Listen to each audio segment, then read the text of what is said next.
বদলে দিতে পারে। দয়ার একটি ছোট কাজ কিছুই পরিবর্তন করে না, হাজারটা তোমার সম্পর্ক বদলে দিতে পারে। এখানে লেখক আমাদের বুঝতে চান, ছোট অভ্যাস ছোট নয়, তারা তোমার ভাগ্যের পরমাণু।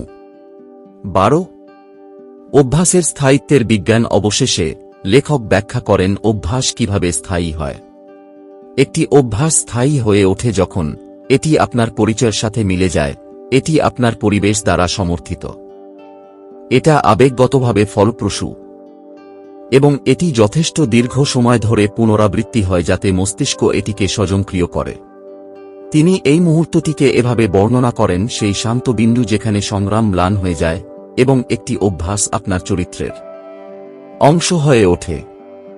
জোর করে নয়, সুশৃঙ্খল নয়, একেবারে স্বাভাবিক। এখানে লেখক আমাদের বুঝতে চান, লক্ষ্য এমন অভ্যাস গড়ে তোলা নয় যা বজায় রাখতে আপনার কষ্ট হয়। লক্ষ্য হল সেই ধরনের মানুষ হওয়া যারা স্বাভাবিকভাবেই আপনার পছন্দের অভ্যাসগুলো পালন করে। অংশ 6 আচরণ পরিবর্তনের 4টি আইন। বইয়ের এই অংশে লেখক অবশেষে সেই বাস্তব কাঠামোটি প্রকাশ করেছেন যা যেকোনো অভ্যাসকে রূপান্তরিত করতে পারে, ভালো বা খারাপ। পরিচয়। মনোবিজ্ঞান এবং মানব আচরণের বিজ্ঞান সম্পর্কে পূর্বে ব্যাখ্যা করা সবকিছু এখন একটি সহজ কিন্তু শক্তিশালী ব্যবস্থায় একত্রিত হয়। লেখক এটিকে আচরণ পরিবর্তনের 4টি সূত্র বলেছেন। এই সূত্রগুলি ভালো অভ্যাস গড়ে তোলার এবং খারাপগুলো ভাঙার ভিত্তি। এগুলি দীর্ঘমেয়াদী রূপান্তরের অপারেটিং সিস্টেম। লেখক আমাদের মনে করিয়ে দিয়ে শুরু করেন যে একটি অভ্যাস কেবল আচরণ নয়, এটি একটি চক্র, একটি লুপ, অচেতন পদক্ষেপের একটি ক্রম যা পুনরাবৃত্তি করে। লুপ পরিবর্তন করতে আপনাকে কাঠামো পরিবর্তন করতে হবে, কাঠামো রূপান্তর করতে আপনাকে আইন পরিবর্তন করতে হবে। আর তাই তিনি 4টি আইনের সাথে পরিচয় করিয়ে দেন। আইন 1 এটি স্পষ্ট করে তুলুন। লেখক ব্যাখ্যা করেছেন যে আমরা প্রায়শই অভ্যাস গড়ে তুলতে ব্যর্থ হই কারণ আমাদের ইঙ্গিতগুলি গোপন থাকে। আমরা নিজেদের ইচ্ছাকৃতভাবে আচরণ করার প্রত্যাশা করি, কিন্তু মস্তিষ্ক স্বয়ংক্রিয়ভাবে আচরণ করে। যদি পরিবেশ স্পষ্টভাবে অভ্যাসের সংকেত না দেয়, তাহলে অভ্যাসটি শুরু হয় না। তিনি এমন একজনের উদাহরণ দেন যিনি আরও বেশি জল পান করতে চান। বোতলটি যদি ব্যাগের ভেতরে, ডেস্কের নিচে অথবা ঘরের ওপারে থাকে, তাহলে অভ্যাসটি কখনই শুরু হয় না। কিন্তু যদি বোতলটি নাগালের মধ্যে রাখা হয়, সর্বদা দৃশ্যমান হয়, তাহলে মস্তিষ্ক একটি স্পষ্ট ইঙ্গিত পায়, অভ্যাসটি অনায়াসে শুরু হয়। লেখক আমাদের বুঝতে চান যে পরিবেশ উদ্দেশ্যের চেয়ে শক্তিশালী। অভ্যাস গড়ে তুলতে এর ইঙ্গিতটি যেন মিস না হয়। তিনি বিছানার পাশে জিমের পোশাক রাখার, বালিশে বই রাখার, রান্নার আগে উপকরণগুলো লিখে রাখার অথবা ডেস্কে একটি নোটবুক খোলা রাখার পরামর্শ দেন। যখন ইঙ্গিতটি স্পষ্ট হয়ে ওঠে, তখন কাজটি স্বাভাবিক হয়ে ওঠে। এখানে লেখক আমাদের শিখতে চান, তুমি এমন অভ্যাস পরিবর্তন করতে পারবে না যা তুমি দেখতে পাও না। ইঙ্গিতটিকে দৃশ্যমান করে তোলো। আইন 2 এটিকে আকর্ষণীয় করে তুলুন। মানুষ যা আকর্ষণীয় মনে করে তাই করে। আমরা এমন আচরণ পুনরাবৃত্তি করি যা মানসিক তৃপ্তি নিয়ে আসে। আমরা এমন আচরণ এড়িয়ে চলি যা বিরক্তিকর বা বেদনাদায়ক মনে হয়। লেখক ব্যাখ্যা করেছেন যে এই কারণেই খারাপ অভ্যাসগুলি সহজেই তৈরি হয়। এগুলি আকর্ষণীয়, এগুলি তাৎক্ষণিকভাবে মানসিক প্রতিদান প্রদান করে। ভালো অভ্যাস গড়ে তোলার জন্য আমাদের অবশ্যই সেগুলিকে আবেগগতভাবে আকর্ষণীয় করে তুলতে হবে। তিনি প্রলোভন বান্ডিলের মাধ্যমে এটি চিত্রিত করেন। আপনি যা করতে চান তার সাথে আপনার যা করতে হবে তা জুড়ে নিন। পরিষ্কার করার সময় আপনার পছন্দের সঙ্গীত শুনুন। পড়ার সময় তোমার পছন্দের চা পান করো। শুধুমাত্র ব্যায়াম করার সময় অনুষ্ঠানটি দেখুন। কাজ শেষ করার পরই বন্ধুর সাথে দেখা করো। মস্তিষ্ক ইতিবাচক আবেগকে অভ্যাসের সাথে সংযুক্ত করতে শুরু করে। অভ্যাসটি বাধ্যতার পরিবর্তে চৌম্বকীয় হয়ে ওঠে। এখানে লেখক আমাদের শিখতে চান, যখন তুমি কোনো অভ্যাসকে আকর্ষণীয় করে তুলবে, তখন আকাঙ্ক্ষা তোমাকে সেই অভ্যাসের দিকে টেনে নেবে। আইন ৩, সহজ করে তুলুন। লেখক এখন পুরো বইয়ের সবচেয়ে বাস্তব অন্তর্দৃষ্টিটি উপস্থাপন করেছেন। মানুষ ব্যর্থ হয় না কারণ তাদের প্রেরণার অভাব থাকে। মানুষ ব্যর্থ হয় কারণ তাদের অভ্যাসের জন্য খুব বেশি পরিশ্রমের প্রয়োজন হয়। মস্তিষ্ক সর্বদা সর্বনিম্ন প্রতিরোধের পথ বেছে নেয়। এই সূত্রটি ঘর্ষণ অপসারণ সম্পর্কে। যদি পড়ার জন্য একটি বই খুঁজে বের করা, একটি ডেস্ক পরিষ্কার করা এবং পূর্ণ মনোযোগ সহকারে বসে থাকা প্রয়োজন হয়, তাহলে অভ্যাসটি স্থায়ী হবে না। কিন্তু যদি বইটি ইতিমধ্যেই খোলা থাকে, ডেস্কটি ইতিমধ্যেই পরিষ্কার থাকে এবং পরিবেশ প্রস্তুত থাকে, তাহলে অভ্যাসটি স্বাভাবিক হয়ে ওঠে। তিনি শুরুতেই যতটা সম্ভব অভ্যাস ছোট করার পরামর্শ দেন। একটি অনুচ্ছেদ পড়ুন, একবার পুশ আপ করো, একটি বাক্য লেখ, একটা কয়েন বাঁচাও। এটি মানসিক বাধা হ্রাস করে।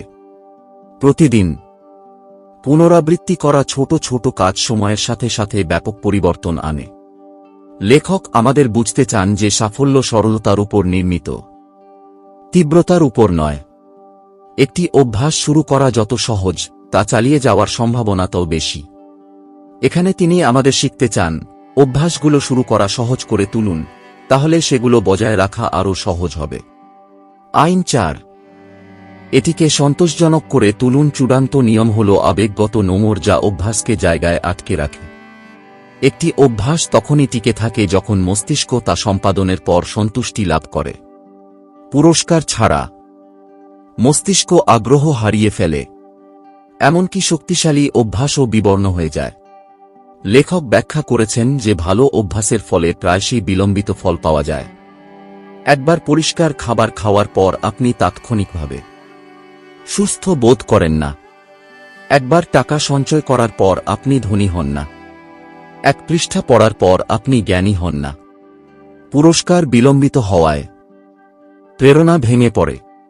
এর সমাধানের জন্য লেখক তাৎক্ষণিক তৃপ্তির ধারণাটি উপস্থাপন করেছেন। অভ্যাসটি সম্পাদন করার পরপরই নিজেকে একটি ছোট পুরস্কার দিন। তোমার অভ্যাস ট্র্যাকারে চিহ্ন দাও। জয় উদযাপন করো। অগ্রগতি স্বীকার করুন।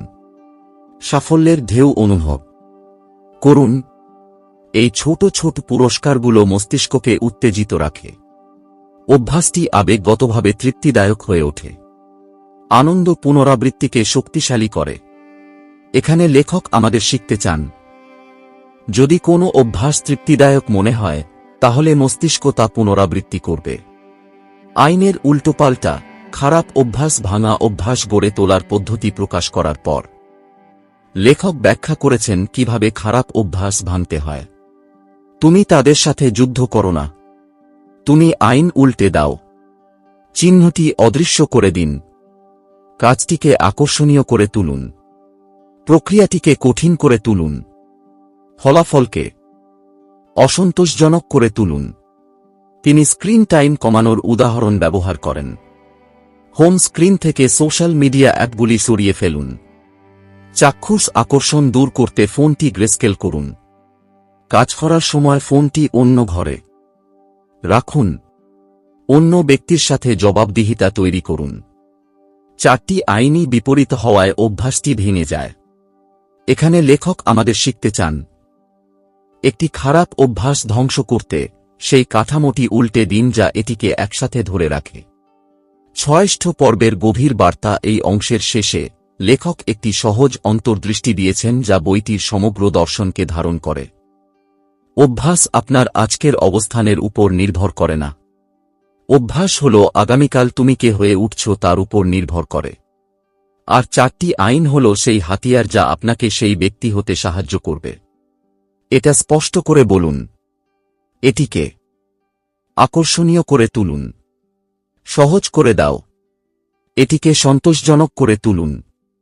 যদি তুমি এই আইনগুলো আয়ত্ত করো, তাহলে তুমি আচরণ আয়ত্ত করবে। যদি তুমি আচরণ আয়ত্ত করতে পারো, তাহলে তুমি পরিচয় আয়ত্ত করতে পারবে। যদি তুমি পরিচয় আয়ত্ত করতে পারো, তাহলে তুমি তোমার ভাগ্য আয়ত্ত করতে পারবে। এটিই সেই কাঠামো যা জ্ঞানকে কর্মে এবং কর্মকে রূপান্তরিত করে। পরিচয় এবং আচরণ গঠনে পরিবেশের ভূমিকা এই অংশে। লেখক আমাদের মনোযোগ এমন একটি বিষয়ের দিকে ঠেলে দিয়েছেন যা বেশিরভাগ মানুষ উপেক্ষা করে। তিনি আমাদের দেখতে চান যে অভ্যাসের পিছনে মূল শক্তি ইচ্ছাশক্তি নয়, শৃঙ্খলাও মূল শক্তি নয়। মানুষের আচরণের আসল স্থপতি হল পরিবেশ। আমরা যে জায়গায় বাস করি, যে মানুষগুলো আমাদের ঘিরে থাকে, আমাদের চারপাশে যে ইঙ্গিত থাকে, এগুলো আমাদের পছন্দগুলিকে প্রেরণার চেয়ে অনেক বেশি প্রভাবিত করে। লেখক একটি সহজ পর্যবেক্ষণ দিয়ে শুরু করেছেন। মানুষ যা দেখে তার দ্বারা গভীরভাবে প্রভাবিত হয়। আমাদের কাছে যা আছে, আমরা তার প্রতি সাড়া দিই। আমরা যা উপলব্ধ মনে করি তা পুনরাবৃত্তি করি। আমাদের চারপাশে যা আছে তা আমরা অনুকরণ করি। এবং তবুও অনেক মানুষ তাদের জীবন যেখানে ঘটে সেখানে পরিবর্তন না করেই তাদের জীবন পরিবর্তন করার চেষ্টা করে। তিনি ব্যাখ্যা করেন যে পরিবেশ কেবল অভ্যাসের পটভূমি নয়, পরিবেশ হল অভ্যাসের নীরব পরিচালক। এটি একটি শব্দ না, বলে আচরণ পরিচালনা করে। এক প্রেক্ষাপটের শক্তি। লেখক একটি দৈনন্দিন উদাহরণের মাধ্যমে এটি ব্যাখ্যা করেছেন। একজন পুরুষ বাড়িতে কম সোডা পান করতে পারে, কিন্তু পার্টিতে অনেক বেশি পান করে। একজন ছাত্র লাইব্রেরিতে ভালো কাজ করতে পারে, কিন্তু শোবার ঘরে মনোযোগ দিতে তার কষ্ট হয়। একটি শিশু স্কুলে শান্তভাবে আচরণ করতে পারে, কিন্তু বাড়িতে অস্থির হয়ে ওঠে। আচরণ বদলায়, ব্যক্তি বদলায় না বলে, কিন্তু প্রেক্ষাপট পরিবর্তনের কারণে। লেখক আমাদের বুঝতে চান যে অভ্যাসগুলি প্রেক্ষাপটের সাথে সম্পর্কিত। একটি স্থান একটি আচরণের সাথে সংযুক্ত হয়ে যায়। একটি ঘর একটি রুটিনের সাথে সংযুক্ত হয়ে যায়। একটি চেয়ার একটি অনুভূতির সাথে সংযুক্ত হয়ে যায়। একটি ডেস্ক একটি প্যাটার্নের সাথে সংযুক্ত হয়ে যায়। তোমার মস্তিষ্ক শেখে, এই জায়গায় আমি এটা করি, এর অর্থ আচরণ পরিবর্তনের সবচেয়ে সহজ উপায় আচরণ শুরু হওয়ার জায়গাটা পরিবর্তন করা। এখানে লেখক আমাদের শিখতে চান, প্রতিটি পরিবেশ অদৃশ্য নির্দেশাবলী বহন করে। 2 অদৃশ্য হাত হিসেবে পরিবেশ। কল্পনা করুন যে আপনি এমন একটি ঘরে ঘুম থেকে উঠছেন যেখানে প্রচুর কোলাহল, বিশৃঙ্খলা এবং বিভ্রান্তি রয়েছে। এবার কল্পনা করুন যে আপনি এমন একটি ঘরে ঘুম থেকে উঠছেন যা পরিষ্কার, শান্ত, সুসংগঠিত এবং ইচ্ছাকৃত। মন প্রতিটি পরিবেশে ভিন্নভাবে আচরণ করে। একটি পরিবেশ আপনাকে বিভ্রান্তির দিকে টেনে নিয়ে যায়, অন্যটি আপনাকে মনোযোগের দিকে টেনে আনে। লেখক এটিকে আপনার কর্মকাণ্ড পরিচালনাকারী অদৃশ্য হাত হিসেবে বর্ণনা করেছেন। এটি আপনাকে জোর করে ধাক্কা দেয়। এটি আপনার অজান্তেই আপনাকে প্রভাবিত করে। এটি নীরবে আপনার দিনের ছন্দকে রূপ দেয়। লেখক আমাদের বুঝতে চান, যদি তুমি পরিবেশ সঠিকভাবে ডিজাইন করো, ভালো অভ্যাস বজায় রাখার জন্য তোমার এত শৃঙ্খলার প্রয়োজন হবে না। 3 ঘর্ষণ কমাও, স্পষ্টতা বাড়াও। মস্তিষ্ক যা সহজ তা ভালোবাসে। এটি যা কঠিন তা প্রতিরোধ করে। এটি এমন যে কোনো কিছু এড়িয়ে চলে যা অপ্রতিরোধ্য দেখায়। লেখক ব্যাখ্যা করেছেন কিভাবে পরিবেশ ঘর্ষণ কমাতে বা বাড়াতে পারে। যদি তোমার দৌড়ের জুতা আলমারিতে পুঁতে রাখা থাকে, ঘর্ষণ বৃদ্ধি পায়। যদি তারা দরজার কাছে থাকে যেখানে তুমি তাদের দেখতে পাও, ঘর্ষণ অদৃশ্য হয়ে যায়। যদি তোমার ফোনটি বিছানার পাশের টেবিলে থাকে, এটি পরীক্ষা করার জন্য ঘর্ষণ কম। যদি এটি অন্য ঘরে থাকে, ঘর্ষণ বেশি হয়ে যায়। লেখক আমাদের দেখতে চান যে ঘর্ষণ ইচ্ছার চেয়ে আচরণকে বেশি নিয়ন্ত্রণ করে। ঘর্ষণমুক্ত ভালো অভ্যাস গড়ে তুলুন, খারাপ অভ্যাসগুলোকে কঠিন করে তুলুন। এই পরিবেশগত পরিবর্তন স্বয়ংক্রিয় রূপান্তর তৈরি করে। 4 এক স্থান, এক উদ্দেশ্য। লেখক আরেকটি শক্তিশালী ধারণার পরিচয় করিয়ে দিয়েছেন। আপনার বাড়ির প্রতিটি স্থানের একটি নির্দিষ্ট উদ্দেশ্য থাকা উচিত। যখন তুমি একই জায়গায় পড়ো যেখানে তুমি সিনেমা দেখো, মস্তিষ্ক বিভ্রান্ত হয়ে পড়ে। যখন তুমি একই জায়গায় কাজ করো যেখানে তুমি বিশ্রাম করো, মস্তিষ্ক অস্থির হয়ে ওঠে। যখন তুমি একই জায়গায় পড়াশোনা করো যেখানে তুমি সোশ্যাল মিডিয়া স্ক্রোল করো, মস্তিষ্ক সংকেতগুলিকে মিশ্রিত করে। লেখক এমন একজন ব্যক্তির বর্ণনা দিয়েছেন যিনি বাড়ি থেকে কাজ করার সময় মনোযোগ দিতে কষ্ট পেতেন। তার ডেস্ক ছিল তার বিনোদন কেন্দ্র। ইমেল এবং ভিডিওগুলি মনোযোগ আকর্ষণের জন্য প্রতিযোগিতা করেছিল। উৎপাদনশীলতার অভ্যাসের চেয়ে বিক্ষেপের অভ্যাস আরও শক্তিশালী হয়ে ওঠে যখন সে তার কর্মক্ষেত্রকে তার বিনোদন স্থান থেকে আলাদা করে। স্বাভাবিকভাবেই তার মনোযোগের উন্নতি হয়েছিল। লেখক আমাদের বুঝতে চান, ফাংশন নির্দিষ্ট স্থানগুলি ফাংশন নির্দিষ্ট অভ্যাসকে শক্তিশালী করে। 5. মানুষের প্রভাব পরিবেশ কেবল ভৌত নয়, পরিবেশও সামাজিক। আমাদের চারপাশের মানুষগুলো আমাদের অভ্যাসগুলোকে আমরা যতটা বুঝতে পারি তার চেয়েও গভীরভাবে গঠন করে। যদি তুমি এমন লোকদের সাথে সময় কাটাও যারা পড়াশোনা করে, তুমি পড়া শুরু করো। যদি তুমি এমন লোকদের সাথে সময় কাটাও যারা ব্যায়াম করে, তুমি ব্যায়াম শুরু করো। যদি তুমি অভিযোগকারী লোকদের সাথে সময় কাটাও, তোমার মন তাদের অভিযোগের প্রতিধ্বনি করতে শুরু করে। মানুষ অনুকরণে অভ্যস্ত। আমরা আমাদের চারপাশের আবেগের সুর অনুকরণ করি। আমরা আমাদের কাছের মানুষদের শক্তি শোষণ করি। লেখক ব্যাখ্যা করেছেন যে এমন একটি দলে যোগদান যেখানে আপনার পছন্দের আচরণ স্বাভাবিক, সেই আচরণ গ্রহণের দ্রুততম উপায়। যদি তুমি বেড়ে উঠতে চাও, এমন মানুষদের সাথে নিজেকে ঘিরে রাখুন যারা আপনার পছন্দের জীবনযাপন করে। এখানে লেখক আমাদের শিখতে চান, আমরা আমাদের পরিবেশের ঊর্ধ্বে উঠি না, আমরা এর দ্বারাই আকৃতি লাভ করি। 6. ইচ্ছাশক্তির চেয়ে পরিবেশ। লেখক এখন আত্ম-উন্নতির একটি সাধারণ ধারণাকে চ্যালেঞ্জ করেছেন। অনেকেই শৃঙ্খলার অভাবের জন্য নিজেদের দোষারোপ করেন। তারা বিশ্বাস করে যে তাদের ব্যর্থতা দুর্বলতা থেকে আসে। কিন্তু লেখক যুক্তি দেন যে বেশিরভাগ ব্যর্থতাই আসে দুর্বল পরিবেশগত নকশা থেকে। যে ব্যক্তি স্বাস্থ্যকর খাবার খাওয়ার চেষ্টা করে তবুও রান্নাঘরে জাঙ্ক ফুড রাখে, যুদ্ধে হেরে যাবে। যে ব্যক্তি পড়তে চায় তবুও ফোনটা বালিশের পাশে রাখে, যুদ্ধে হেরে যাবে। যে ব্যক্তি পড়াশোনা করতে চায় তবুও কোলাহলপূর্ণ ঘরে কাজ করে, যুদ্ধে হেরে যাবে। সমস্যাটা তাদের নয়, সমস্যা হল পরিবেশ। এখানে লেখক আমাদের বুঝতে চান, একটি সুপরিকল্পিত পরিবেশ ইচ্ছাশক্তির চেয়ে শক্তিশালী। 7. পারিপার্শ্বিকতা থেকে উদ্ভূত স্বরূপ। লেখক এই অংশটি শেষ করেছেন একটি গভীর মনস্তাত্ত্বিক সত্য দিয়ে। তোমার পরিবেশ তোমার পরিচয় গঠন করে, কারণ তোমার পরিবেশ তোমার বারবার করা কর্মকাণ্ডকে রূপ দেয়। তুমি শৃঙ্খলাবদ্ধ হয়ে জন্মগ্রহণ করো না। কোন জায়গায় বাস করলে তুমি শৃঙ্খলাবদ্ধ হও? যেখানে অলস্তার চেয়ে শাসন করা সহজ। তুমি জন্মগতভাবে সুসংগঠিত নও। একটি জায়গায় বসবাস করে তুমি সুসংগঠিত হও যেখানে সংগঠন স্বাভাবিক। মনে হয় তুমি জন্ম থেকেই মনোযোগী নও। এমন পরিবেশে বাস করে তুমি মনোযোগী হও যা আপনার মনোযোগ রক্ষা করে। তোমার পরিচয় হল তোমার চারপাশের পরিবেশের একটি আয়না। এখানে লেখক আমাদের বুঝতে চান, তোমার পরিবেশ পরিবর্তন করো আর তোমার পরিচয় অনুসরণ করতে শুরু করবে। খারাপ অভ্যাসের সাথে লড়াই না করে কিভাবে তা ত্যাগ করবেন, এই অংশে লেখক একটি শক্তিশালী সত্যের দিকে ঝুঁকেছেন যা অনেকেই কখনো উপলব্ধি করেন না। খারাপ অভ্যাস ভাঙা শক্তির লড়াই নয়, এটি নকশার একটি কৌশল। খারাপ অভ্যাসকে প্রতিরোধ করে আপনি তা পরাজিত করতে পারবেন না। তুমি তাকে পরাজিত করতে পারবে সেই শিকড়গুলো সরিয়ে যা তাকে বাড়তে দেয়। লেখক ব্যাখ্যা করেছেন যে প্রতিটি খারাপ অভ্যাস টিকে থাকে কারণ এটি কোনো এক সময় সমস্যার সমাধান করে। এটি সান্ত্বনা, উত্তেজনা, মুক্তি, স্বস্তি বা বিভ্রান্তি এনে দেয়। এটি একটি মানসিক চাহিদা পূরণ করে। এই কারণেই এটি নির্মূল করা এত কঠিন। আপনি অভ্যাসের সাথে লড়াই করছেন না, আপনি এর সাথে যুক্ত পুরস্কারের সাথে লড়াই করছেন।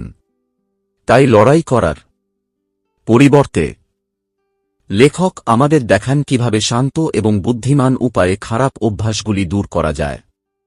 1. কিউ অদৃশ্য করুন। লেখক আমাদের মনে করিয়ে দিয়ে শুরু করেন যে প্রতিটি অভ্যাস একটি ইঙ্গিত দিয়ে শুরু হয়। যদি ইঙ্গিতটি অদৃশ্য হয়ে যায় তাহলে অভ্যাসটি ভেঙে যায়। যে ব্যক্তি তার ফোন চেক করা বন্ধ করতে চায় তাকে অবশ্যই সংকেত কমাতে হবে। বিজ্ঞপ্তি বন্ধ করুন। কাজ করার সময় ফোনটি অন্য ঘরে রাখুন। কথোপকথনের সময় বিরক্ত করবেন না, ব্যবহার করুন। হোম স্ক্রিন থেকে সোশ্যাল মিডিয়া সরিয়ে ফেলুন। ইঙ্গিত ছাড়া আকাঙ্ক্ষা তৈরি হতে পারে না। আকাঙ্ক্ষা ছাড়া অভ্যাস তার শক্তি হারায়। লেখক আমাদের বুঝতে চান, তোমার আর বেশি ইচ্ছাশক্তির প্রয়োজন নেই, তোমার কম ট্রিগার দরকার। 2. অভ্যাসটিকে আকর্ষণীয় করে তুলুন। খারাপ অভ্যাস আনন্দের উপর ভর করে। তারা বেঁচে থাকে কারণ মস্তিষ্ক তাদের দেওয়া পুরস্কার উপভোগ করে। লেখক ব্যাখ্যা করেছেন যে এগুলি ভাঙতে হলে আপনাকে আবেগগত অর্থ পরিবর্তন করতে হবে। পরিণতিগুলো তুলে ধরুন, খরচ প্রকাশ করুন। অভ্যাসটিকে আবেগগতভাবে হালকা করার পরিবর্তে আবেগগতভাবে ভারী করুন। ধূমপান ত্যাগ করার চেষ্টা করা একজন ব্যক্তি নিজেকে স্বাস্থ্যের ক্ষতি, শ্বাসকষ্ট, দীর্ঘমেয়াদী যন্ত্রণার কথা মনে করিয়ে দিতে পারেন। সোশ্যাল মিডিয়ায় সময় নষ্ট করা বন্ধ করার চেষ্টা করা একজন ব্যক্তি হয়তো হারানো সুযোগ, উদ্বেগ, তুলনা, অনুশোচনার উপর মনোযোগ দিতে পারেন। যখন মন আনন্দের পরিবর্তে কষ্টকে যুক্ত করতে শুরু করে তখন অভ্যাসটি দুর্বল হয়ে পড়ে। লেখক আমাদের বুঝতে চান, আবেগ পরিবর্তন কর্ম পরিবর্তনের চেয়ে বেশি শক্তিশালী। 3. ঘর্ষণ বৃদ্ধি করুন। প্রতিটি অভ্যাস নির্ভর করে তা পালন করা কতটা সহজ তার উপর। যদি কোন খারাপ অভ্যাস কঠিন হয়ে ওঠে তাহলে তা স্বাভাবিকভাবেই বিবর্ণ হতে শুরু করে। লেখক বেশ কিছু সহজ উদাহরণ দিয়েছেন।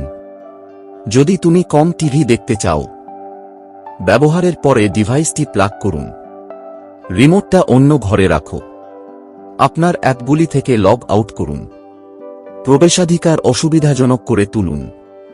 যদি তুমি জাঙ্ক ফুড খাওয়া বন্ধ করতে চাও, এটা ঘরে রাখবেন না। যদি এটি তোমার সামনে না থাকে, এটি মানসিকভাবে বিদ্যমান নয়। যদি আপনি অনলাইনে কেনাকাটা কমাতে চান, সংরক্ষিত কার্ডগুলি সরান। এক ক্লিক কেনাকাটা বন্ধ করুন।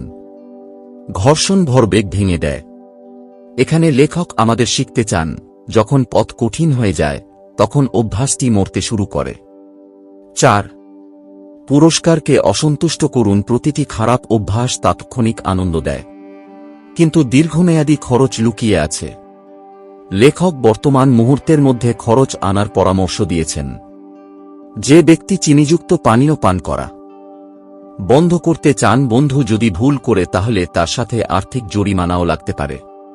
যে ব্যক্তি ওয়ার্কআউট এড়িয়ে যাওয়া বন্ধ করতে চায়, জবাবদিহিতা বৃদ্ধির জন্য একটি জনসাধারণের প্রতিশ্রুতি স্থাপন করতে পারে।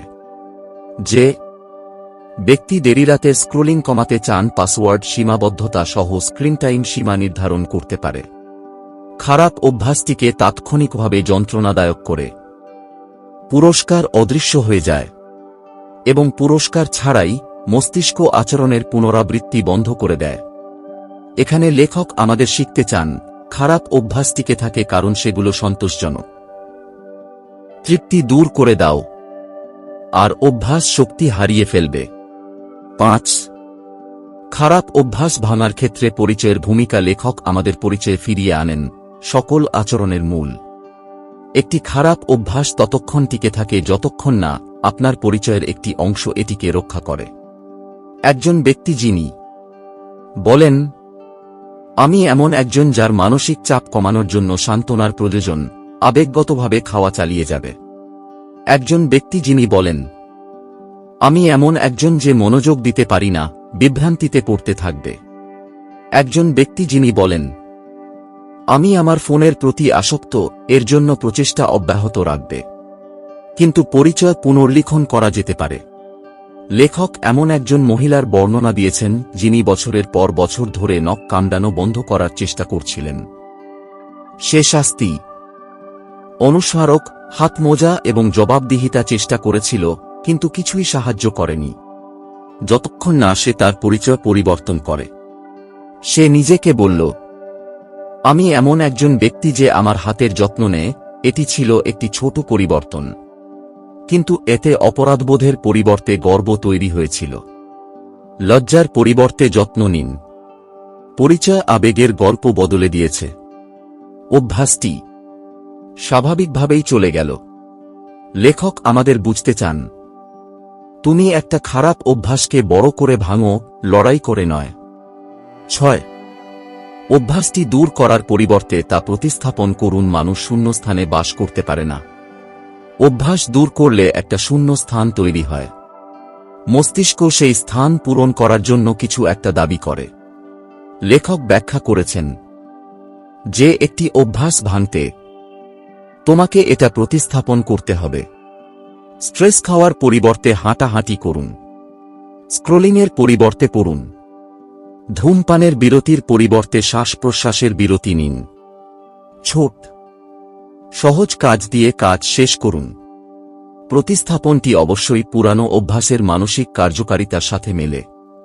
যদি পুরনো অভ্যাস সান্ত্বনা দিত, নতুন অভ্যাসটি অবশ্যই আরাম প্রদান করবে। যদি পুরনো অভ্যাস পালানোর সুযোগ করে দিত, নতুন অভ্যাসটি অবশ্যই স্বস্তি তৈরি করবে। এখানে লেখক আমাদের শিখতে চান, একটি খারাপ অভ্যাস কখনোই দূর হতে পারে না। এটাকে আরও ভালো কিছু দিয়ে প্রতিস্থাপন করতে হবে। 7. অভ্যাস লুপ ইনভার্সন আয়ত্ত করুন। লেখক সবকিছুকে অভ্যাসের চক্রের সাথে সংযুক্ত করেছেন। একটি খারাপ অভ্যাসের 4টি অংশ থাকে: কিউ, তৃষ্ণা, প্রতিক্রিয়া, পুরস্কার। এটি ভাঙতে হলে আপনাকে লুপটি ভেঙে ফেলতে হবে। ইঙ্গিতটি লুকান। লোভ কমিয়ে দিন। প্রতিরোধ ক্ষমতা বৃদ্ধি করুন। তৃপ্তি দূর করুন। যখন 4টি দুর্বল হয়ে যায়, অভ্যাসটি চুপচাপ ভেঙে যায়। লেখক আমাদের বুঝতে চান যে অভ্যাস ভাঙা কোনো আবেগগত যুদ্ধ নয়। এটি একটি সিস্টেম ভিত্তিক প্রক্রিয়া, একটা মনস্তাত্ত্বিক বিপর্যয়। অভ্যাসকে ধরে রাখার কাঠামোর একটি কৌশলগত অনির্মাণ। 8. নিজের প্রতি ধৈর্য ধরুন। লেখক এই অংশটি শেষ করেছেন একটি মৃদু সত্য কথা দিয়ে। খারাপ অভ্যাস গড়ে উঠতে বছরের পর বছর লেগে যেত। তারা স্মৃতি, আবেগ এবং পরিচয়ের সাথে আবদ্ধ। তারা তাৎক্ষণিকভাবে অদৃশ্য হয়ে যাবে না। অগ্রগতি ধীর মনে হতে পারে, এটা অদৃশ্য মনে হতে পারে, কিন্তু প্রতিটি ছোট জয় স্বাধীনতার দিকে এক ধাপ এগিয়ে যাওয়া। খারাপ অভ্যাস ছাড়া একটি দিন, ভুলের আগে সচেতনতার এক মুহূর্ত, আবেগের পরিবর্তন, নতুন বিশ্বাস তৈরি হচ্ছে। রূপান্তর কোনো বিস্ফোরণ নয়, এটি একটি রূপান্তর। লেখক আমাদের বুঝতে চান, খারাপ অভ্যাস ত্যাগ করা নিখুঁত হওয়া নয়, এটা সচেতন থাকার বিষয়ে। এটা হলো ভিন্নভাবে এক মুহূর্ত বেছে নেওয়ার বিষয়। প্রেরণা সম্পর্কে সত্য এবং কেন শাসন যথেষ্ট নয় এই অংশে লেখক আত্মোন্নতির ক্ষেত্রে সবচেয়ে বড় মিথগুলির একটির মুখোমুখি হয়েছেন, এই বিশ্বাস যে প্রেরণা হল সাফল্যের চালিকা শক্তি। অনেকেই অনুপ্রেরণার উত্থানের জন্য অপেক্ষা করেন, এই আশায় যে এটি তাদের শুরু করার জন্য শক্তি দেবে। অন্যরা যখন প্রেরণা ম্লান হয়ে যায় তখন নিজেদের দোষারোপ করেন, বিশ্বাস করেন যে তাদের শৃঙ্খলা বা ইচ্ছাশক্তির অভাব রয়েছে। কিন্তু লেখক ব্যাখ্যা করেছেন যে প্রেরণা অবিশ্বাস্য। এটি আবহাওয়ার মতো উত্থিত হয় এবং পড়ে যায়। এটি অস্থায়ী, আবেগগত, অসঙ্গত এবং অপ্রত্যাশিত। প্রকৃত পরিবর্তন অস্থির কিছুর উপর নির্ভর করতে পারে না। লেখক ব্যাখ্যা করেছেন যে প্রেরণা পরিবর্তনের ইঞ্জিন নয়। প্রেরণা হল স্ফুলিঙ্গ। এটি আপনাকে শুরু করতে সাহায্য করবে, কিন্তু ধারাবাহিক থাকতে সাহায্য করবে না। তিনি আমাদের আরও গভীরভাবে উপলব্ধির জন্য আমন্ত্রণ জানান, সাফল্য আসে না দৃঢ় প্রেরণা থেকে, সাফল্য আসে শক্তিশালী ব্যবস্থা থেকে। 1. প্রেরণার তরঙ্গ। লেখক প্রেরণাকে একটি তরঙ্গ হিসেবে বর্ণনা করেছেন। কিছুদিন এটি উঠে যায়, কিছুদিন এটি ভেঙে পড়ে। উচ্চ প্রেরণার দিনগুলিতে যে কোনো কিছু সম্ভব বলে মনে হয়। তুমি ঘর পরিষ্কার করো, তুমি তীব্রতার সাথে ব্যায়াম করো, তুমি আবেগের সাথে কাজ করো। কিন্তু কম উৎসাহের দিনগুলিতে প্রতিটি কাজই ভারী মনে হয়। তোমার মন প্রচেষ্টাকে প্রতিরোধ করে। তোমার শরীর ঢিল হয়ে যায়। তোমার আগ্রহ কমে যাচ্ছে। লেখক আমাদের বুঝতে চান যে অভ্যাস যদি প্রেরণার উপর নির্ভর করে, তাহলে ঢেউ পড়ার সাথে সাথেই সেগুলো ব্যর্থ হয়ে যাবে। 2. সুবিধার জন্য মস্তিষ্কের রুচি। লেখক একটি মনস্তাত্ত্বিক সত্য প্রকাশ করেছেন, মস্তিষ্ক যা সুবিধাজনক তা পছন্দ করে, যা গুরুত্বপূর্ণ তা নয়। যখন দুটি বিকল্প বিদ্যমান থাকে, মস্তিষ্ক সহজটা বেছে নেয়। যদি স্বাস্থ্যকর খাবারের প্রস্তুতির প্রয়োজন হয়, কিন্তু জাঙ্ক ফুড তাৎক্ষণিকভাবে পাওয়া যায়, মস্তিষ্ক আবর্জনা বেছে নেয়। যদি পড়ার জন্য পরিশ্রমের প্রয়োজন হয়, কিন্তু স্ক্রোলিং করার কোনো প্রয়োজন নেই, মস্তিষ্ক স্ক্রোলিং বেছে নেয়। যদি কাজে মনোযোগের প্রয়োজন হয়, কিন্তু বিনোদন মাত্র এক ক্লিক দূরে, মস্তিষ্ক বিনোদন বেছে নেয়। সুবিধার সামনে প্রেরণা ভেঙে পড়ে। লেখক আমাদের বুঝতে চান যে আসল প্রতিপক্ষ অলসতা নয়, এটা ঘর্ষণ। 3. প্রেরণার প্রয়োজন কমিয়ে আনুন। লেখক তারপর ব্যাখ্যা করেন যে উচ্চ অর্জনকারীরা অন্যদের তুলনায় বেশি অনুপ্রাণিত হন না। তারা কেবল তাদের পরিবেশ এমনভাবে ডিজাইন করে যাতে ভালো অভ্যাসের জন্য কম পরিশ্রমের প্রয়োজন হয় এবং খারাপ অভ্যাসের জন্য আরও প্রচেষ্টার প্রয়োজন। অনুপ্রেরণা অপ্রয়োজনীয় হয়ে পড়ে যখন ভালো অভ্যাসগুলো সহজ, খারাপ অভ্যাসগুলো কঠিন। পরিবেশ আপনার লক্ষ্যকে সমর্থন করে। এই সিস্টেমটি ঘর্ষণ কমায়। যে ব্যক্তি বিছানার পাশে বই রাখে, সে অনুপ্রেরণার উপর নির্ভর না করেই পড়ে। যে ব্যক্তি ফোনটি অন্য ঘরে রাখে সে স্বাভাবিকভাবেই বিক্ষেপ এড়ায়। যে ব্যক্তি স্বাভাবিকভাবেই ব্যায়ামের আগের রাতে ওয়ার্কআউটের পোশাক প্রস্তুত করেন, পরিবেশ সেই কাজটি করে যা প্রেরণা করতে পারে না। 4. 2 মিনিটের নিয়মের শক্তি। লেখক এমন একটি কৌশল উপস্থাপন করেছেন যা সবকিছু বদলে দেয়। 2 মিনিটের নিয়ম। আপনি যে কোনো অভ্যাস গড়ে তুলতে চান তা 2 মিনিটে কমিয়ে আনা উচিত। 2 মিনিট তোমার জীবন বদলে দেবে বলে নয়, কিন্তু কারণ এটি শুরু করার বাধা কমিয়ে দেয়। 1 পৃষ্ঠা পড়ো। একটি বাক্য লেখ। 2 মিনিট ধ্যান করুন। 2 মিনিট হাঁটুন। একটি তাক পরিষ্কার করুন। 2 মিনিট অধ্যয়ন করো। এই ছোট ছোট কাজগুলো প্রতিরোধকে এড়িয়ে যায়। একবার শুরু করলে অভ্যাসটি স্বাভাবিকভাবেই বৃদ্ধি পায়, কারণ মস্তিষ্ক শুরু করতে বাধা দেয়, অব্যাহত নেই। লেখক আমাদের বুঝতে চান যে শুরু হল যুদ্ধক্ষেত্র। যদি তুমি শুরুটা জিততে পারো, তাহলে অভ্যাসটাও জিতবে। 5. অনুপ্রেরণার চেয়ে আচার অনুষ্ঠান। লেখক একটি শক্তিশালী উদাহরণ বর্ণনা করেছেন। পেশাদার ক্রীড়াবিদরা অনুপ্রেরণার উপর নির্ভর করেন না, তারা আচার অনুষ্ঠানের উপর নির্ভর করে। একজন দৌড়বিদ তাদের জুতা বেঁধে দিচ্ছেন, একজন সঙ্গীতজ্ঞ তাদের বাদ্যযন্ত্র পরিষ্কার করছেন, একজন লেখক প্রতিদিন একই সময়ে নথিটি খোলেন। আচারটি মস্তিষ্ককে সংকেত দেয়, এখন আমরা শুরু করি। আচার অনুষ্ঠান আবেগকে এড়িয়ে যায়, তারা মেজাজকে এড়িয়ে যায়, তারা দ্বিধা এড়িয়ে যায়। লেখক আমাদের বুঝতে চান যে আচার অনুষ্ঠান স্বয়ংক্রিয় আচরণ তৈরি করে, যখন প্রেরণা অসঙ্গত আচরণ তৈরি করে। 6. শৃঙ্খলাকে অতিরিক্ত মূল্যায়ন করা হয়। অনেকেই বিশ্বাস করেন যে শৃঙ্খলা সাফল্যের চাবিকাঠি, কিন্তু লেখক এই ধারণাকে চ্যালেঞ্জ করেন। শৃঙ্খলা গুরুত্বপূর্ণ, কিন্তু এটি একটি অস্থায়ী হাতিয়ার।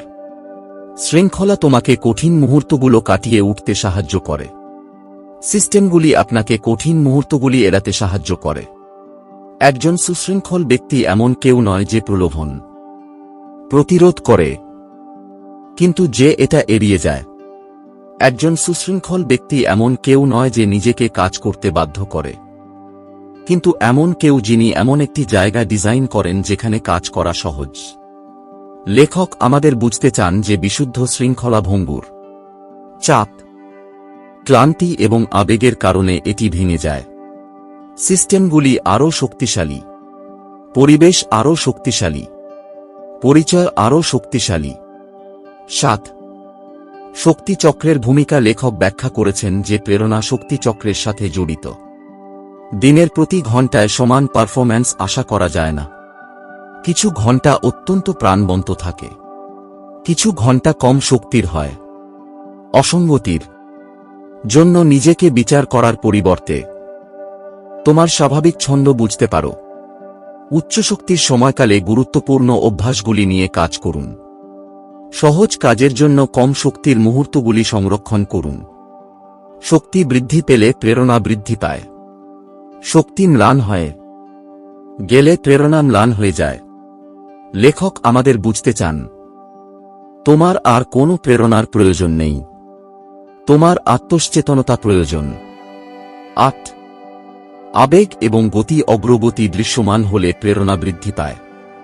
অভ্যাসগুলো যখন ঘন ঘন সম্পন্ন করার মতো ছোট হয় তখন অগ্রগতি বৃদ্ধি পায়। প্রতিটি ছোট জড়ি গতি তৈরি করে, প্রতিটি গতিবেগ আকাঙ্ক্ষা তৈরি করে, প্রতিটি আকাঙ্ক্ষা আচরণকে শক্তিশালী করে। সাফল্য আত্মশক্তিশালী হয়ে ওঠে। লেখক ব্যাখ্যা করেছেন যে যে ব্যক্তি প্রতিদিন পড়ার স্বচ্ছতা কামনা করতে শুরু করে, যে ব্যক্তি প্রতিদিন ব্যায়াম করেন ব্যায়ামের শক্তির জন্য আকুল হতে শুরু করে, যে ব্যক্তি প্রতিদিন কাজ করে অগ্রগতির সন্তুষ্টি কামনা করতে শুরু করে, অভ্যাস নিজেই প্রেরণা হয়ে ওঠে। 9 এমন একটি সিস্টেম তৈরি করুন যা আপনাকে স্বয়ংক্রিয়ভাবে অনুপ্রাণিত করে। লেখক এই অংশটি শেষ করেছেন বিশ্বের সবচেয়ে কার্যকর ব্যক্তিরা কিভাবে ধারাবাহিক থাকেন তা দেখিয়ে। তারা এমন সিস্টেম তৈরি করে যা স্বয়ংক্রিয় প্রেরণা তৈরি করে। একটি পরিষ্কার ডেস্ক কাজের জন্য আমন্ত্রণ জানায়, একটি শান্ত ঘর মনোযোগ আকর্ষণ করে, দৃশ্যমান জিমের পোশাক ব্যায়ামের আমন্ত্রণ জানায়, একটি ভারগ্রস্ত বইয়ের তাক পড়ার জন্য আমন্ত্রণ জানায়, প্রস্তুত খাবার স্বাস্থ্যকর খাবারের আমন্ত্রণ জানায়। সিস্টেমটি আমন্ত্রণের কাজটি করে, সিস্টেমটি উৎসাহব্যঞ্জক কাজ করে, সিস্টেমটি প্রেরণার কাজ করে। এখানে লেখক আমাদের বুঝতে চান, অনুপ্রাণিত থাকার সবচেয়ে সহজ উপায় প্রেরণার প্রয়োজনীয়তা দূর করা। 9 পর্বের গভীর সত্য এই অংশের শেষে লেখক আমাদের এমন একটি বাস্তবতা দিয়ে গেছেন যা যে কোনো জীবনকে বদলে দিতে পারে। তোমার আর কোনো প্রেরণার প্রয়োজন নেই, তোমার আরও ভালো সিস্টেম দরকার। তোমার আর বেশি শৃঙ্খলার প্রয়োজন নেই, তোমার কম বাধার প্রয়োজন। তোমার বেশি জোর করার দরকার নেই, তোমাকে আরও বুদ্ধিমানের সাথে ডিজাইন করতে হবে। যখন সিস্টেম শক্তিশালী হয় প্রেরণা একটি বোনাস হয়ে ওঠে, কোনো বাধ্যবাধকতা নয়। এই সত্যই মানুষকে অপরাধবোধ থেকে মুক্তি দেয়, আত্মদোষ থেকে এবং শুরু এবং ব্যর্থতার অন্তহীন চক্র থেকে। এই সত্যটি অবশেষে পরিবর্তনকে টেকসই করে তোলে। সাফল্য তৈরি করে এমন সিস্টেমগুলি এবং কেন একা লক্ষ্যগুলি যথেষ্ট নয়। এই অংশে লেখক এমন একটি সত্য প্রকাশ করেছেন যা সাফল্য সম্পর্কে আমাদের শেখানো প্রায় সবকিছুরই বিরোধিতা করে। বেশিরভাগ মানুষ বিশ্বাস করে যে লক্ষ্য অর্জনের ভিত্তি। তারা বড় লক্ষ্য নির্ধারণ করেছে, তারা দর্শন লিখে রাখে, তারা যেসব ফলাফলে পৌঁছাতে চায় তার দীর্ঘ তালিকা তৈরি করে। কিন্তু লেখক ব্যাখ্যা করেছেন যে লক্ষ্যগুলি অগ্রগতি তৈরি করে না, সিস্টেমগুলো তাই করে। লক্ষ্য হল একটি গন্তব্য, একটি ব্যবস্থা হল রাস্তা। লক্ষ্য হল তোমার ইচ্ছা, একটি সিস্টেম হল আপনার দৈনন্দিন বাস্তবতা। লেখক আমাদের বুঝতে চান যে মানুষ তাদের লক্ষ্যের স্তরে পৌঁছায় না, মানুষ তাদের সিস্টেমের স্তরে নেমে যায়। 1 লক্ষ্য দিক নির্দেশনা তৈরি করে, ব্যবস্থা অগ্রগতি তৈরি করে। লেখক একটি সহজ পর্যবেক্ষণ দিয়ে শুরু করেছেন। প্রতিটি সফল ব্যক্তির লক্ষ্য থাকে, কিন্তু সব সফল ব্যক্তি তাদের কাছে পৌঁছাতে পারে না। যারা রূপান্তরিত হয় তাদের এবং যারা আটকে থাকে তাদের মধ্যে কি পার্থক্য করে? উচ্চাকাঙ্ক্ষা নয়, এটা স্থাপত্য। লক্ষ্যগুলি স্পষ্টতা প্রদান করে, সিস্টেমগুলি চলাচল প্রদান করে। লেখক একজন দৌড়বিদের উদাহরণ দিয়েছেন। লক্ষ্য হতে পারে ম্যারাথন শেষ করা, কিন্তু সিস্টেমটি হল প্রতিদিনের প্রশিক্ষণ রুটিন, ঘুমের সময়সূচি, পুষ্টি পরিকল্পনা, পুনরুদ্ধারের অভ্যাস। সিস্টেম ছাড়া লক্ষ্যটি স্বপ্নই থেকে যায়। লেখক আমাদের দেখতে চান যে গন্তব্যের চেয়ে পথটি বেশি গুরুত্বপূর্ণ। 2. লক্ষ্যগুলি ক্ষণস্থায়ী। ব্যবস্থাগুলি অবিচ্ছিন্ন লক্ষ্য একবারই অর্জন করা যায়। একটি সিস্টেম চিরকাল ব্যবহৃত হয়। একজন শিক্ষার্থী হয়তো পরীক্ষায় পাওয়ার লক্ষ্য নির্ধারণ করতে পারে, কিন্তু পরীক্ষা শেষ হয়ে গেলে লক্ষ্যটি অদৃশ্য হয়ে যায়। অধ্যয়ন ব্যবস্থা ছাড়া উন্নতি ম্লান হয়ে যায়। একজন ব্যক্তি ওজন কমানোর লক্ষ্য নির্ধারণ করতে পারেন, কিন্তু সুস্থ অভ্যাসের ব্যবস্থা ছাড়া পুরনো নিদর্শন ফিরে আসে। একটি ব্যবসা আয় বৃদ্ধির লক্ষ্য নির্ধারণ করতে পারে, কিন্তু বিপণন, বিক্রয় এবং সরবরাহের জন্য কোনো ব্যবস্থা ছাড়াই বৃদ্ধি ধসে পড়ে। লক্ষ্যগুলি স্বল্পস্থায়ী মুহূর্ত তৈরি করে, সিস্টেমগুলি দীর্ঘমেয়াদী স্থিতিশীলতা তৈরি করে। লেখক আমাদের বুঝতে চান যে একবার জেতা সহজ, বারবার জেতার জন্য সিস্টেমের প্রয়োজন হয়। 3. লক্ষ্যগুলি সুখকে সীমাবদ্ধ করে। লেখক লক্ষ্যচালিত চিন্তাভাবনার একটি লুকানো ত্রুটির পরিচয় করিয়ে দিয়েছেন। যখন মানুষ সুখকে ভবিষ্যতের লক্ষ্যের সাথে বেঁধে রাখে, তারা তাদের সন্তুষ্টি স্থগিত রাখে। আমি যখন এটি অর্জন করব তখন আমি খুশি হব, আমি যখন সেই স্তরে পৌঁছাব তখন গর্বিত হব, এই ফলাফল পেলে আমি নিজেকে সফল বোধ করব। সুখ শর্তসাপেক্ষ হয়ে ওঠে, শান্তি বিলম্বিত হয়, পরিপূর্ণতা দূরবর্তী হয়ে যায়। লেখক যুক্তি দেন যে সিস্টেমগুলি বর্তমানের মধ্যে সুখ নিয়ে আসে। যখন আপনি সিস্টেমের উপর মনোযোগ দেন, প্রতিদিনের অভ্যাস, ছোট্ট জয়, ক্ষুদ্র অগ্রগতি, তুমি প্রতিদিন তৃপ্তি অনুভব করো, শুধু শেষ রেখায় নয়। এখানে লেখক আমাদের দেখতে চান লক্ষ্য সুখ বিলম্বিত করে, সিস্টেমগুলি প্রতিদিন এটি সরবরাহ করে। 4. লক্ষ্যগুলি অগ্রগতি সীমিত করতে পারে। লেখক আরেকটি মনস্তাত্ত্বিক সীমাবদ্ধতা ব্যাখ্যা করেছেন। একবার লক্ষ্য অর্জন হয়ে গেলে মানুষ প্রায়শই দিক হারিয়ে ফেলে। যে ব্যক্তি ম্যারাথন দৌড়ানোর প্রশিক্ষণ নেন, তিনি ম্যারাথন শেষ করার পর দৌড়ানো বন্ধ করে দিতে পারেন। ওজন কমানোর জন্য কাজ করা একজন ব্যক্তি এই সংখ্যায় পৌঁছানোর পর স্বাস্থ্যের উপর মনোযোগ দেওয়া বন্ধ করে দিতে পারেন। যে শিক্ষার্থী পরীক্ষার জন্য কঠোর পরিশ্রম করে, সে পরীক্ষার পরে শেখা বন্ধ করে দিতে পারে। এটি লক্ষ্যভিত্তিক পরিচয়ের সমস্যা। লক্ষ্য শেষ হয়ে গেলে প্রেরণাও শেষ হয়ে যায়, কিন্তু সাফল্যের পরেও সিস্টেম জীবনকে সচল রাখে। লেখক আমাদের বুঝতে চান লক্ষ্য পূরণ হলে সিস্টেম অগ্রগতিকে বাঁচিয়ে রাখে। 5. সিস্টেম সাফল্যের সম্ভাবনা বাড়ায়। লেখক সিস্টেমের ব্যবহারিক সুবিধা বর্ণনা করেছেন। সিস্টেমগুলি পুনরাবৃত্তিযোগ্য, সিস্টেমগুলি স্বয়ংক্রিয়, সিস্টেমগুলি আবেগের উপর নির্ভর করে না। প্রেরণা কমে গেলে সিস্টেম ভেঙে পড়ে না। একটি সুপরিকল্পিত ব্যবস্থা আচরণকে রুটিনে পরিণত করে। এটি সিদ্ধান্ত গ্রহণের ক্ষমতা হ্রাস করে। এটি মানসিক চাপ কমায়। এটি ঘর্ষণ কমায়। একজন লেখক যিনি প্রতিদিন 200 শব্দ লেখেন, যে ব্যক্তি কেবল অনুপ্রাণিত হয়ে বই লেখে, তার চেয়ে দ্রুত বই শেষ করবে। একজন ক্রীড়াবিদ যিনি একটি সাধারণ দৈনন্দিন রুটিনে প্রতিশ্রুতিবদ্ধ, যে কেবল অনুপ্রাণিত হলেই প্রশিক্ষণ দেয়, তাকে ছাড়িয়ে যাবে। একজন শিক্ষার্থী যে প্রতিদিন একটু একটু করে পড়াশোনা করে, যে কেবল পরীক্ষার সময় পড়াশোনা করে, তার চেয়ে বেশি বাড়বে। লেখক চান আমরা যেন প্রতিটি পরিস্থিতিতেই সিস্টেম লক্ষ্যকে ছাড়িয়ে যায়, তা দেখতে পাই। 6. ফলাফল নয়, নির্মাণ প্রক্রিয়ার উপর মনোযোগ দিন। লেখক একটি ফটোগ্রাফি ক্লাসের একটি শক্তিশালী উদাহরণ দিয়েছেন। শিক্ষার্থীদের 2টি দলে ভাগ করা হয়েছিল। একটি দলকে তাদের তোলা ছবির সংখ্যার উপর ভিত্তি করে গ্রেড করা হয়েছিল। যত বেশি ছবি, গ্রেড তত ভালো। অন্য দলটিকে মাত্র একটি নিখুঁত ছবি তৈরির উপর ভিত্তি করে গ্রেড করা হয়েছিল। পরিশেষে সর্বোচ্চ মানের ছবিগুলি পরিমাণ গ্রুপ থেকে এসেছে, পরিপূর্ণতা গ্রুপ নয়। কেন? কারণ পরিমাণগত গোষ্ঠী অনুশীলনের একটি ব্যবস্থা তৈরি করেছিল।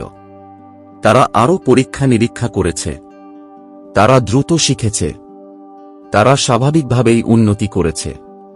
পরিপূর্ণতা দলটি ফলাফলের উপর মনোনিবেশ করেছিল, সতর্ক হয়ে গেল এবং খুব কম উৎপাদন করত।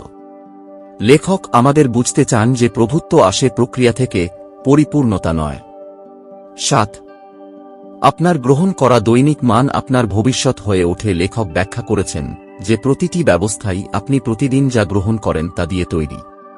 যদি তুমি দেরি করে মেনে নাও, বিলম্ব আপনার শরীরের অংশ হয়ে যায়। যদি তুমি বিক্ষেপ গ্রহণ করো, মনোযোগের অভাব আপনার সিস্টেমের অংশ হয়ে ওঠে। যদি তুমি অসঙ্গতি মেনে নাও, অসঙ্গতি তোমার পরিচয় হয়ে ওঠে। কিন্তু যদি তুমি ছোট ছোট উন্নতি গ্রহণ করো, তারা বৃহৎ রূপান্তরের ভিত্তি হয়ে ওঠে। আপনার সিস্টেম আপনার অনুমোদিত আচরণ দ্বারা গঠিত হয়। 8. সিস্টেমগুলি মানসিক ওজন হ্রাস করে যখন অভ্যাসগুলো নিয়মতান্ত্রিক হয়। মন হালকা হয়ে যায়।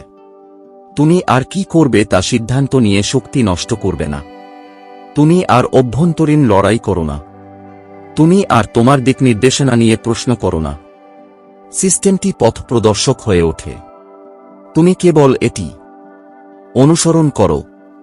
এই মানসিক স্বাধীনতাই উচ্চ পারফর্মারদের গড পারফর্মারদের থেকে আলাদা করে। তারা মেজাজের উপর নির্ভর করে না, তারা কাঠামোর উপর নির্ভর করে। লেখক চান আমরা যেন দেখতে পাই যে সিস্টেমগুলি ক্রমাগত সিদ্ধান্ত গ্রহণের বোঝা সরিয়ে দেয়। 9. পরিচয় ভিত্তিক সিস্টেমগুলি সবচেয়ে শক্তিশালী। লেখক এই অংশটি সিস্টেমকে পরিচয়ের সাথে সংযুক্ত করে শেষ করেছেন। একটি সিস্টেম অপ্রতিরোধ্য হয়ে ওঠে যখন এটি তুমি নিজেকে যা বলে মনে করো তার সাথে মিলে যায়। যে ব্যক্তি নিজেকে একজন সুস্থ ব্যক্তি হিসেবে দেখে চলাচল, পুষ্টি এবং বিশ্রামের একটি ব্যবস্থা তৈরি করে।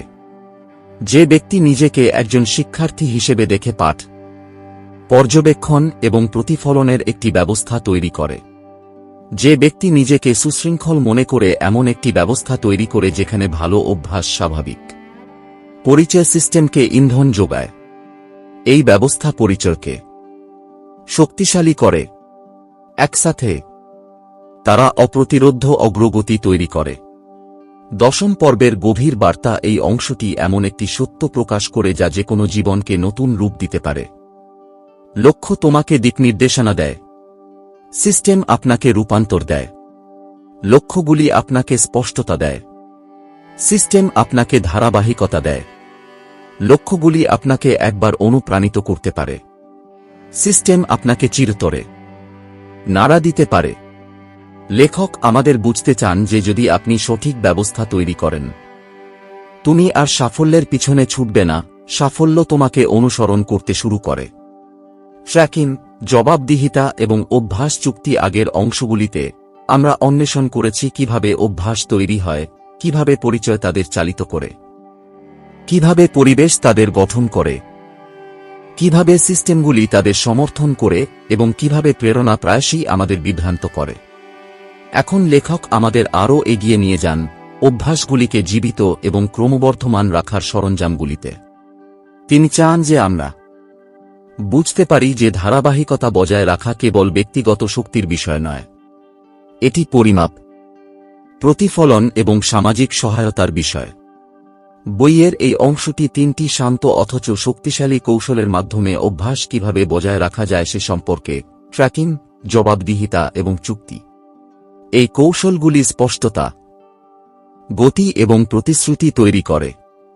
এগুলি উদ্দেশ্যগুলিকে সিস্টেমে পরিণত করে। 1.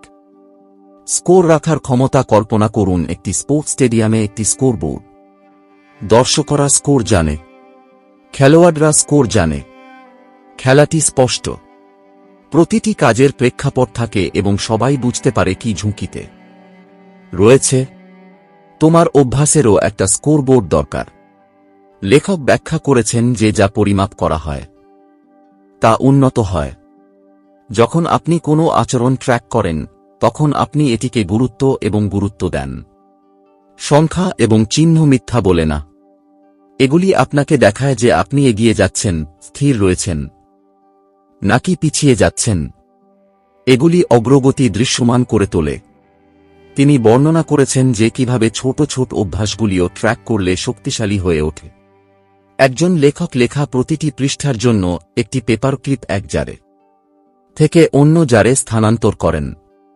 একজন পাঠক ক্যালেন্ডারে প্রতিটি পড়ার জন্য একটি চেকমার্ক রাখেন। একজন ভাষা শেখা ব্যক্তি কত মিনিট অনুশীলন করেছেন তা রেকর্ড করেন। এই ছোট ছোট চিহ্নগুলি অদৃশ্য প্রচেষ্টাকে দৃশ্যমান সাফল্যে রূপান্তরিত করে। এখানে লেখক আমাদের বুঝতে চান, ট্র্যাকিং অভ্যাসকে বাস্তব অগ্রগতিতে রূপান্তরিত করে। এটি আপনার অদৃশ্য বিকাশকে দৃশ্যমান করে তোলে এবং আপনার মনকে প্রমাণ দেয় যে আপনি সঠিক পথে এগিয়ে চলেছেন। 2. অভ্যাস ট্র্যাকিং। অগ্রগতির আয়না ট্র্যাকিং কেবল সংখ্যা সম্পর্কে নয়, এটি প্রতিফলনেরও বিষয়। লেখক অভ্যাস ট্র্যাকিংকে একটি আয়নার সাথে তুলনা করেছেন। আয়না বিচার করে না, এটি কেবল আপনাকে দেখায় যে এটি কি। যখন আপনি একটি অভ্যাস ট্র্যাক করেন, তখন আপনি নিজের আচরণকে নিজের দিকে প্রতিফলিত করেন। আপনি এমন নিদর্শন দেখতে পান যা আপনি জানতেন না। আপনি আবিষ্কার করেন যে কখন এবং কেন আপনি সফল হন। আপনি লক্ষ্য করেন কখন এবং কেন আপনি পড়ে যান। তিনি এমন একজন মানুষের গল্প বলেন যিনি আরও পড়তে চেয়েছিলেন। তিনি তার দেয়ালে একটি সহজ চার্ট তৈরি করেছিলেন। প্রতিবার পড়ার সময় তিনি লিখে রাখতেন। প্রথমে চিহ্নগুলো ছড়িয়ে ছিটিয়ে পড়ত, তারপর সেগুলো সংযুক্ত হতে থাকে। দিনের পর দিন শৃঙ্খলটি বাড়তে থাকে। শৃঙ্খলটি অক্ষত রাখা তৃপ্তিদায়ক হয়ে ওঠে। একটি দিন মিস করা বেদনাদায়ক হয়ে ওঠে। তাই তিনি পরের দিন ফিরে আসেন। তিনি কখনো দুবার মিস করেননি। অভ্যাস ট্র্যাকার তার আয়না হয়ে ওঠে। এটি সৎ ছিল, এটি প্রেরণাদায়ক ছিল। লেখক জোর দিয়ে বলেছেন যে ট্র্যাকিং সহজ হওয়া উচিত। একটি সিস্টেম যত জটিল, আপনার এটি ব্যবহারের সম্ভাবনা তত কম। একটি নোটবুক, একটি ক্যালেন্ডার, একটি ফোন অ্যাপ, টোকেন সহ একটি জার, সবকিছুই কাজ করতে পারে যতক্ষণ না এগুলি সহজ। ট্র্যাকিং যত সহজ, অভ্যাস তত শক্তিশালী। এখানে লেখক আমাদের বুঝতে চান, অভ্যাস ট্র্যাকিং হল এমন একটি আয়না যা আপনার কর্মকাণ্ডকে প্রতিফলিত করে। এটি আত্মসচেতনতাকে আত্মোন্নতিতে রূপান্তরিত করে এবং ধারাবাহিকতাকে সন্তোষজনক এবং টেকসই করে তোলে। 3. জবাবদিহিতা। দেখা যাওয়ার শক্তি। মানুষ যখন জানে যে কেউ দেখছে তখন তারা ভিন্নভাবে আচরণ করে। লেখক আমাদের বলেন যে সামাজিক জবাবদিহিতা আচরণ পরিবর্তনের ক্ষেত্রে সবচেয়ে অবমূল্যায়িত শক্তিগুলির মধ্যে একটি। যখন অন্যরা আপনার কাছ থেকে কিছু আশা করে, তখন আপনি তা করার সম্ভাবনা বেশি থাকে। যখন অন্যরা আপনার অগ্রগতি দেখে, তখন আপনার প্রতিশ্রুতি বৃদ্ধি পায়। তিনি 2 বন্ধুর গল্প শেয়ার করেছেন যারা সুস্থ অভ্যাস গড়ে তুলতে চেয়েছিল। তারা একে অপরকে তাদের কাজের দৈনিক প্রতিবেদন পাঠানোর সিদ্ধান্ত নিয়েছে। একটি বাক্য, একটি অভ্যাস, একটি চেক ইন। অন্য কেউ সেই বার্তার জন্য অপেক্ষা করছে তা জেনে তারা ধারাবাহিকতা বজায় রেখেছিল। তারা একে অপরকে হতাশ করতে চায়নি। তারা বিশ্বাস ভাঙতে চায়নি। ভাগ করে নেওয়ার সহজ কাজটি একটি শক্তিশালী জবাবদিহিতার চক্র তৈরি করেছিল। লেখক ব্যাখ্যা করেছেন যে জবাবদিহিতা আনুষ্ঠানিক বা অনানুষ্ঠানিক হতে পারে। এটি এমন একজন বন্ধু হতে পারে যিনি আপনাকে টেক্সট করেন, একটি দল যা সাপ্তাহিকভাবে মিলিত হয়, অথবা একজন কোচ যিনি আপনার অগ্রগতি পর্যবেক্ষণ করেন। মূল বিষয় হল আপনার আচরণ দেখা এবং ভাগ করা। এটি একটি ছোট, বিশ্বস্ত উপায়ে জনসাধারণের কাছে পৌঁছে যায়। এখানে লেখক আমাদের বুঝতে চান, অন্য কারো প্রতি দায়বদ্ধ থাকা প্রতিশ্রুতি বৃদ্ধি করে। সামাজিক প্রত্যাশা আপনাকে আপনার প্রতিশ্রুতি রক্ষা করতে এবং এমন অভ্যাসগুলিকে শক্তিশালী করতে উৎসাহিত করে যা অন্যথায় গোপনে হারিয়ে যেতে পারে। 4. অভ্যাসের চুক্তি। নিজের উদ্দেশ্যের সাথে নিজেকে আবদ্ধ করা। কখনো কখনো জবাবদিহিতার কাঠামোর প্রয়োজন হয়। লেখক অভ্যাস চুক্তিগুলিকে আপনার উদ্দেশ্যের সাথে আবদ্ধ করার একটি উপায় হিসাবে উপস্থাপন করেছেন। একটি অভ্যাস চুক্তি হল একটি চুক্তি, প্রায়শই লিখিত এবং ভাগ করা হয়, যা নির্দিষ্ট করে যে আপনি কি করবেন এবং ব্যর্থ হলে কি হবে। এটি ঝুঁকিগুলিকে বাস্তব করে তোলে। তিনি এমন একজন ব্যক্তির বর্ণনা দিয়েছেন যিনি রাতের খাবারের পর টেলিভিশন দেখা বন্ধ করতে চেয়েছিলেন। তিনি দুই বন্ধুর সাথে একটি চুক্তি লিখেছিলেন। চুক্তিতে বলা হয়েছিল যে যদি তিনি সপ্তাহ জুড়ে টিভি দেখেন তাহলে তিনি প্রতিটি বন্ধুকে $20 জরিমানা দেবেন। বন্ধুরা তাতে স্বাক্ষর করে। লোকটির একটি পছন্দ ছিল, সে টেলিভিশন দেখতে পারত, কিন্তু সে অর্থ এবং তার বিশ্বাসযোগ্যতা হারাবে। চুক্তিটি তার পছন্দের উপর ওজন বাড়িয়েছিল। এটি একটি ইচ্ছাকে প্রতিশ্রুতিতে পরিণত করেছিল। লেখক ব্যাখ্যা করেছেন যে চুক্তিগুলিও ইতিবাচক হতে পারে। একটি চুক্তি ধারাবাহিকতা বজায় রাখার জন্য পুরস্কারের প্রতিশ্রুতি দিতে পারে। আপনি যখনই সফল হন তখন এটি দাতব্য প্রতিষ্ঠানে অনুদানের প্রতিশ্রুতি দিতে পারে। মূল বিষয় হল এমন ফলাফল বা পুরস্কার তৈরি করা যা আপনাকে ধারাবাহিকতা বজায় রাখার জন্য যথেষ্ট গুরুত্বপূর্ণ। এখানে লেখক আমাদের বুঝতে চান, অভ্যাসের চুক্তিগুলি অস্পষ্ট উদ্দেশ্যগুলিকে স্পষ্ট প্রতিশ্রুতিতে পরিণত করে। এগুলি এমন পরিণতি তৈরি করে যা পছন্দগুলিকে অর্থপূর্ণ করে তোলে এবং নিশ্চিত করে যে আপনার ভবিষ্যৎ স্বজন আপনার বর্তমান মূল্যবোধের সাথে মেনে চলে। 5. প্রতিফলন এবং পর্যালোচনা। আপনার অভ্যাস থেকে শিক্ষা নেওয়া অভ্যাসগুলো চক্রাকারে বৃদ্ধি পায়। একবার শুরু করলে আপনাকে পর্যালোচনা করতে হবে। লেখক নিয়মিত আত্মপ্রতিফলনকে উৎসাহিত করেন। এটি সাপ্তাহিক, মাসিক বা ত্রৈমাসিক হতে পারে। ধারণাটি হল জিজ্ঞাসা করা, কি কাজ করছে, কি করছে না, আমি কোথায় সামঞ্জস্যপূর্ণ, আমি কোথায় অসঙ্গত, আমি কোন ধরনগুলি দেখতে পাচ্ছি, আমার কি সমন্বয় করা উচিত। তিনি এমন একজন ব্যক্তির গল্প বলেন যিনি প্রতি মাসে তার অভ্যাস পর্যালোচনা করতেন। তিনি তার ট্র্যাকারের দিকে তাকাতেন। তিনি লক্ষ্য করতেন কোন অভ্যাসগুলি শক্তিশালী, কোনগুলি দুর্বল। তিনি নিজেকে কঠোরভাবে বিচার করতেন না, তিনি কেবল পর্যবেক্ষণ করতেন। তারপর তিনি তার পরিবেশ, তার রুটিন এবং তার কৌশলগুলিকে সামঞ্জস্য করেছিলেন। সময়ের সাথে সাথে পর্যালোচনা নিজেই একটি অভ্যাসে পরিণত হয়েছিল, বৃদ্ধির অভ্যাসে। প্রতিফলন তোমাকে সমস্যাগুলো আগেভাগেই ধরতে সাহায্য করে। এটা তোমাকে সাফল্য উদযাপন করতে সাহায্য করে। এটা তোমাকে ভেসে যাওয়া থেকে বিরত রাখে। এটা তোমার জীবনকে একটা ধারাবাহিক পরীক্ষায় পরিণত করে এবং তোমাকে তোমার নিজের আচরণের একজন কৌতূহলী বিজ্ঞানীতে পরিণত করে। এখানে লেখক আমাদের বুঝতে চান, নিয়মিত প্রতিফলন আপনার অভ্যাসকে আপনার লক্ষ্যের সাথে সামঞ্জস্যপূর্ণ রাখে। এটি জীবনকে শেখায় রূপান্তরিত করে এবং আপনার সিস্টেমগুলিকে অভিযোজিত এবং শক্তিশালী রাখে তা নিশ্চিত করে। এই অংশটি আমাদের কি শেখায়? এই অংশের শেষে লেখক আমাদের দেখতে চান যে ধারাবাহিকতার লড়াই কেবল ইচ্ছাশক্তি দিয়ে লড়া হয় না, বরং সচেতনতা, সমর্থন এবং কাঠামোর ব্যবস্থা দিয়ে লড়া হয়। ট্র্যাকিং অগ্রগতি দৃশ্যমান করে তোলে। জবাবদিহিতা অঙ্গীকারকে সামাজিক করে তোলে। চুক্তিগুলি আপনার প্রতিশ্রুতির উপর ওজন বাড়িয়ে দেয়। প্রতিফলন অনুশীলনকে দক্ষতায় পরিণত করে। এই হাতিয়ারগুলো অভ্যাসকে ভঙ্গুর ইচ্ছা থেকে টেকসই বাস্তবতায় রূপান্তরিত করে। যখন প্রেরণা কমে যায় এবং জীবন জটিল হয়ে ওঠে, তখন এগুলো আমাদের সঠিক পথে থাকার শক্তি দেয়। যখন তুমি স্কোর ধরে রাখো, অন্যদের জড়িত করো, চুক্তি করো এবং তোমার পথ পর্যালোচনা করো, তখন তোমার অভ্যাসগুলো নিজে থেকেই বেড়ে উঠতে শুরু করে। এগুলো আর কোনো কুসংস্কার নয়, এগুলো স্তম্ভ। এগুলো তোমার পরিচয়কে ধরে রাখে।